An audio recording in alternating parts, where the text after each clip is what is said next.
नमस्कार दोस्तों, कैसे हैं आप सब। दोस्तों, वित्त मंत्री निर्मला सीतारमण ने लोकसभा में श्वेत पत्र पेश कर दिया है। इस श्वेत पत्र में यूपीए सरकार की नाकामियों के बारे में उल्लेख किया गया है। आपको याद हो, वित्त मंत्री ने बजट भाषण के दौरान श्वेत पत्र लाने का ऐलान किया था और अब कहा जा रहा है कि इसी वजह से बजट सत्र का कार्यकाल एक दिन के लिए बढ़ा दिया गया है। आपकी जानकारी के लिए बता दूं कि वित्त मंत्री के श्वेत पत्र पेश करने से पहले कांग्रेस ने ब्लैक पेपर जारी किया था। क्योंकि केंद्र में बीजेपी सरकार करीब 10 साल पूरे करने को है, बावजूद इसके नेहरू तक को संसद में कोसा जा रहा है। बजट भाषण के दौरान वित्त मंत्री ने कहा था कि मोदी सरकार के सत्ता में आने से पहले देश आर्थिक संकट में था, जिसके लिए वित्त मंत्री निर्मला सीतारमण ने यूपीए सरकार को जिम्मेदार ठहराया है। वित्त मंत्री का कहना है कि मोदी जी की सरकार ने अर्थव्यवस्था को पटरी पर लाने के लिए बहुत मेहनत की है। दोस्तों, 8 फरवरी 2024 को केंद्र सरकार संसद में श्वेत पत्र पेश कर चुकी है और इस श्वेत पत्र का मकसद है मनमोहन सिंह सरकार बनाम नरेंद्र मोदी सरकार के समय आर्थिक हालात की तुलना करना। इस पत्र के जरिए यह दिखाया गया है कि कैसे सरकार ने पीएम मोदी के नेतृत्व में देश को आर्थिक बदहाली से बाहर निकाला है। सबसे पहले जान लेते हैं कि श्वेत पत्र होता क्या है और कोई सरकार इसे क्यों पेश करती है। श्वेत पत्र यानी व्हाइट पेपर पर एक रिपोर्ट या एक तरह की गाइड होती है, एक रिसर्च बेस्ड पेपर या औपचारिक सरकारी दस्तावेज भी इसको हम कह सकते हैं। यह पत्र किसी विषय या समस्या के समाधान के लिए नीति प्रस्तावों के बारे में एक्सपर्ट के एनालिसिस के आधार पर पेश किया जाता है। यह पत्र सफेद कवर में बंधा होता है, इसलिए इसे श्वेत पत्र कहा जाता है। आमतौर पर राजनीति में इसका उपयोग सरकारें ऐतिहासिक रूप से नई पॉलिसी या कानून पेश करने के लिए करती हैं। हालांकि इसका उपयोग किसी भी गवर्नमेंट इनिशिएटिव, किसी स्कीम या पॉलिसी पर जनता की राय जानने के लिए भी किया जाता है। अब मेन बात आती है कि इस श्वेत पत्र की कानूनी हैसियत क्या है, मतलब इसका लीगल स्टेटस क्या है, कितनी वर्थ रखता है ये लीगली, और क्या ये एक लीगल प्रोसीजर है या फिर केवल एक परंपरा या संसद में किया जाने वाला ट्रेडिशन है। सबसे पहले तो एक बात समझ लीजिए कि श्वेत पत्र वो रिपोर्ट होती है जिसे सरकार जारी करती है और इस रिपोर्ट में जिस विषय को लेकर श्वेत पत्र जारी किया गया है उससे रिलेटेड कई फैक्ट्स होते हैं, लेकिन इस श्वेत पत्र की कोई कानूनी अहमियत नहीं होती। हालांकि अगर इस श्वेत पत्र के फैक्ट्स और एलिगेशंस के आधार पर कोई जांच हो जाए, कोई आयोग बने, तो उसका कानूनी आधार जरूर होता है। अब बात आती है कि इन श्वेत पत्रों की शुरुआत कहां से हुई और भारत में कब शुरू हुआ श्वेत पत्र लाने का चलन। आप लोगों की जानकारी के लिए बता दूं कि दुनिया का सबसे पहला श्वेत पत्र ब्रिटेन में लाया गया था। उसके बाद भारत जब गुलामी के दौर से गुजर रहा था तब श्वेत पत्र भारत में लाया गया था और आजाद होने के बाद भी भारत में श्वेत पत्र का चलन आज तक जारी है। तकरीबन 90 के दशक के आसपास से व्यापारिक कंपनियों ने भी अपने व्यापार और मार्केटिंग के लिए श्वेत पत्र जारी करने शुरू कर दिए थे, लाने शुरू कर दिए थे। ब्रिटिश के पीएम विंस्टन चर्चिल ने जून 1922 में फिलिस्तीन मामलों पर दुनिया का सबसे पहला श्वेत पत्र जारी किया था, जिसमें ब्रिटिश सरकार ने फिलिस्तीन को अपने कब्जे में लेकर उसके भविष्य पर अपनी नीतियां स्पष्ट की थी। उसके बाद 1935 में साइमन कमीशन की रिपोर्ट पर संवैधानिक सुधारों का श्वेत पत्र जारी हुआ था। आपकी जानकारी के लिए बता दूं कि 8 नवंबर 1927 को सर जॉन साइमन की अध्यक्षता में साइमन कमीशन का गठन हुआ था और इस कमीशन का काम ब्रिटिश शासन के दौरान भारत में हुए संवैधानिक सुधारों पर रिपोर्ट देना था। देश में साइमन कमीशन का जबरदस्त विरोध हुआ था, बावजूद इसके साइमन कमीशन ने काम किया और अपनी रिपोर्ट भी पेश की। इसे लागू करने के लिए मार्च 1933 में श्वेत पत्र जारी किया गया था और इस श्वेत पत्र को संसद के दोनों सदनों की ज्वाइंट पार्लियामेंट्री कमेटी के सामने पेश किया गया था। इस श्वेत पत्र को संवैधानिक सुधारों का श्वेत पत्र नाम दिया गया था और इसी श्वेत पत्र की सिफारिशों पर 2 अगस्त 1935 को गवर्नमेंट ऑफ इंडिया एक्ट 1935 पारित हुआ था। दोस्तों, 15 अगस्त 1947 को भारत देश आजाद हो गया और भारत देश के आजाद होते ही अलग अलग रियासतों और प्रांतों का भारत में विलय करने के लिए आजाद भारत का पहला श्वेत पत्र 5 जुलाई 1948 को राज्य मंत्रालय ने जारी किया था। इस श्वेत पत्र के तहत 1.5 साल के भीतर सभी रियासतों, राज्यों, प्रांतों का भारत में विलय किया जाना था। इस पत्र में कहा गया था कि भारत सरकार की एकीकरण नीति के अनुसार भोपाल, त्रिपुरा, मणिपुर, त्रावणकोर और कोचीन को शामिल कर लिया गया है। इसके अलावा राजपूताना राज्य, बीकानेर, जयपुर, जोधपुर और जैसलमेर को पुनर्गठित कर संयुक्त राज्य राजस्थान बनाया गया है। हैदराबाद से बातचीत चल रही है। हालांकि बाद में 17 सितंबर 1948 को हैदराबाद भी भारत में शामिल हो गया था। दोस्तों, देश के पहले बजट में भी श्वेत पत्र लाया गया था। 28 फरवरी 1950 को गणतंत्र भारत का पहला बजट पेश किया गया था और यह बजट नेहरू सरकार के पहले वित्त मंत्री जॉन जॉन मथाई ने पेश किया था।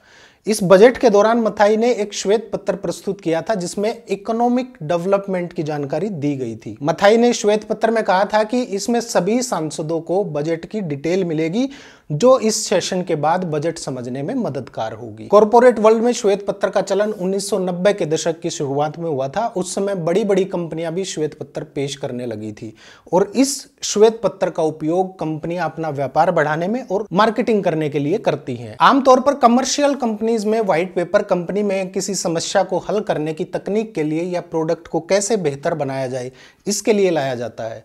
कुल मिलाकर ये एक तरह का कम्युनिकेशन डॉक्यूमेंट होता है बस। अब प्रश्न ये भी उठता है कि क्या श्वेत पत्र की तरह किसी और रंग के भी पत्र जारी होते हैं या किसी और रंग के भी पत्र एग्जिस्ट करते हैं, और अगर होते हैं तो उनका क्या मकसद होता है। आपकी जानकारी के लिए बता दूं कि श्वेत या सफेद पत्र के अलावा ग्रीन और पिंक कलर के भी पेपर होते हैं। राष्ट्रमंडल, यूरोप, आयरलैंड रिपब्लिक या यूएसए में सफेद की जगह हरे रंग के कागज पर यह पत्र जारी किया जाता है। वहां ये एक सरकारी प्रारंभिक रिपोर्ट होती है जो किसी भी कानून में बदलाव करने का सबसे पहला स्टेप होता है। ग्रीन पेपर लाने का मतलब ये नहीं कि सरकार कानून में बदलाव करेगी ही, बल्कि ये एक तरह का ऐसा प्रस्ताव होता है जिस पर सरकार एक्शन लेने का कमिटमेंट नहीं करती। इसके अलावा अमेरिका में कुछ राज्य और राज्य की एजेंसियां श्वेत या ग्रीन की जगह पिंक पेपर का भी यूज करती हैं और इन पेपर्स का उपयोग पब्लिकली नहीं किया जाता बल्कि इंटरनल सर्कुलेशन के लिए इनका यूज किया जाता है। अब बात आती है मेन मुद्दे की जिस पर चर्चाओं का बाजार गर्म है। कई लोगों के सवाल थे कि मोदी सरकार किस विषय पर श्वेत पत्र संसद में लाएगी। क्या इससे पहले भी मोदी सरकार श्वेत पत्र ला चुकी है? दोस्तों, मोदी सरकार 2004 से 2014 के बीच यूपीए शासन के कथित आर्थिक कुप्रबंधन पर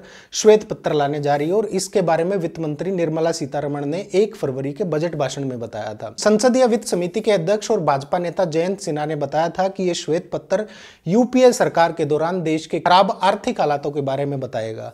ये पत्र यह भी बताएगा कि कैसे मोदी सरकार ने 10 साल में सुधारात्मक कदम उठाकर अर्थव्यवस्था को सुधारा है। आपकी जानकारी के लिए बता दूं कि राजनीतिक रूप से मोदी सरकार ने अभी तक केवल 2 श्वेत पत्र पेश किए हैं और वो अगस्त 2014 में जारी किए गए थे, जो कि रेलवे में राजस्व बढ़ाने, माल ढुलाई और किराए आदि को लेकर लाए गए थे। इसके अलावा पिछला सामान्य श्वेत पत्र सूक्ष्म, लघु और मध्यम उद्योग मंत्रालय द्वारा अक्टूबर 2020 में पेश किया गया था, जो कि टेक्निकल कल्चर मैनेजमेंट और टेक्निकल सेंटर सिस्टम प्रोग्राम को लेकर जारी किया गया था। अभी हाल ही में दिसंबर 2023 में तेलंगाना सरकार ने पिछली भारत राष्ट्र समिति सरकार के वित्त पर एक श्वेत पत्र जारी किया और दावा किया कि राज्य का कर्ज 72,600 करोड़ रुपए से बढ़कर 6 लाख करोड़ रुपए से अधिक हो गया है और सरकार के पास डेली का खर्चा वहन करने जितने भी पैसे नहीं है। कई लोगों को जानना था कि सरकारें कितनी बार श्वेत पत्र जारी कर सकती हैं, पेश कर सकती हैं। दोस्तों, लोकसभा की प्रक्रिया और कार्य संचालन के नियमों में श्वेत पत्र जारी करने या पेश करने को लेकर कोई नियम नहीं है। कितनी बार भी श्वेत पत्र जारी किया जा सकता है क्योंकि ऐसा कोई नियम नहीं है जो इनकी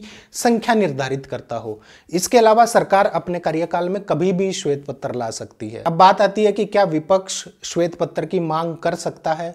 तो इसका जवाब है हाँ। किसी भी ऐसे मुद्दे को लेकर विपक्ष श्वेत पत्र की मांग कर सकता है जिस पर सरकार की तरफ से स्पष्टता की आवश्यकता हो। अभी हाल ही में मंगलवार को राज्यसभा में विपक्ष के सांसदों ने सरकार से मांग की थी कि वो काले धन की वसूली को लेकर श्वेत पत्र जारी करे। दोस्तों, जो लोकसभा चुनाव का समय नजदीक आता जा रहा है, सरकार और विपक्ष के तेवर एक दूसरे पर आक्रामक होते जा रहे हैं।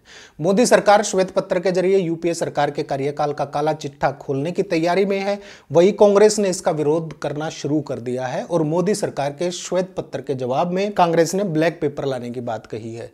कांग्रेस अध्यक्ष मल्लिकार्जुन खड़गे ने पार्टी के नेताओं के साथ 10 साल अन्याय काल के नाम से ब्लैक पेपर का पोस्टर जारी किया है। खड़गे ने कहा है कि पीएम मोदी जब संसद में अपनी बात रखते हैं तो केवल अपनी सफलता के बारे में बताते हैं और अपनी असफलताओं को छिपा लेते हैं। मोदी सरकार के खिलाफ हम ब्लैक पेपर निकालकर लोगों को जानकारी देंगे, मोदी सरकार की विफलताओं के बारे में बताएंगे। अब कांग्रेस के ब्लैक पेपर पर पीएम मोदी ने तंज कसते हुए कहा है कि मैं ब्लैक पेपर का स्वागत करता हूं क्योंकि जब कोई अच्छी बात होती है तो काला टीका लगता है, नजर ना लगे इसलिए ये काला टीका जरूरी होता है। दोस्तों, चुनाव नजदीक आते ही अब सारे राजनीतिक नाटक जो हैं वो चरम पर होंगे, क्योंकि सोशल मीडिया का जमाना है और देश के तकरीबन लोगों तक हर खबर पहुंच जाती है, चाहे वो झूठी हो या सच्ची हो। ऐसे में लोगों को पता होना चाहिए कि देश में जो चर्चा चल रही है उसकी वास्तव में कितनी जरूरत है। जरूरत है भी या केवल राजनीतिक तमाशा दिखाया जा रहा है कि देखो हमने कितना काम कर दिया। देश की जनता को समझना होगा कि ये white pepper black pepper internal process है और इनकी कितनी जरूरत होती है ये आज तक जारी किए गए श्वेत पत्र की संख्या ही आपको बता देगी। असल में एक तरह की सनसनी पैदा की जा रही है जनता में कि देखो सरकार खुद अपने बारे में सब कुछ खुलकर बता रही है। वहीं जहां रोजगार और महंगाई को लेकर श्वेत पत्र जारी करना चाहिए और जनता में उसकी प्रतियां बांटनी चाहिए, उसकी कॉपीज बांटनी चाहिए, वहां इस श्वेत पत्र पर इनकी कलम चलनी बंद हो जाती है। बजाय रोजगार और महंगाई की बात करने के राजनीतिक दल उस प्रक्रिया में जनता को उलझा रहे हैं जो सरकार बदलते ही नई सरकार अपने आप कर देगी। जिसको श्वेत पत्र संसद में बहस का विषय है, ना कि जनता में इसे लेकर चुनाव के समय सनसनी फैलाने का। और संसद में बहस करने के कितने काबिल है सरकार ये आपको पता ही होगा। क्या लगता है दोस्तों आप लोगों को, क्या एक श्वेत पत्र रोजगार और महंगाई को भी लेकर नहीं लाना चाहिए सरकार को? क्या एक श्वेत पत्र यूनिफॉर्म सिविल कोड को लेकर नहीं जारी करना चाहिए सरकार को? कमेंट करके अपनी राय जरूर दीजिएगा। नमस्कार।